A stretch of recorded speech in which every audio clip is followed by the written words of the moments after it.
Hi, this is Queen from AEvent Support. In this video, I'll be showing you how to create a timeline action to send reminder emails using SendGrid. Once you're logged into your AEvent account, from the dashboard, you just have to open the timeline you want to send a reminder email from.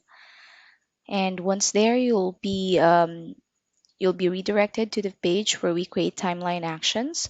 So just click on create action on the upper right hand side. In this case, I have prepared the email for you. I targeted the email to be sent 5 minutes before the webinar starts. And I also targeted the registrants. And under what, you just have to click on or select SendGrid and then click on edit to open the email editor.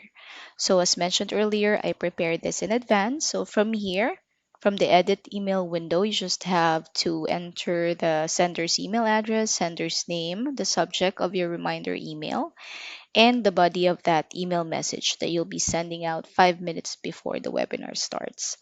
You'll notice that I have personalization values here. I have the subscriber's first name and the join URL. So to include personalization values on your emails, you just have to click on the personalization icon from here. And for the first name, it's under subscriber. Just click on first name. For the join URL, it's the first one on the list under subscriber.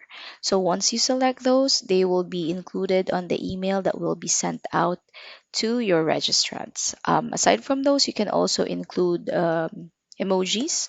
So just click on the smiley or the emoji icon from here and select any emoji you want to personalize your email. Once you're satisfied, just click on Save Email.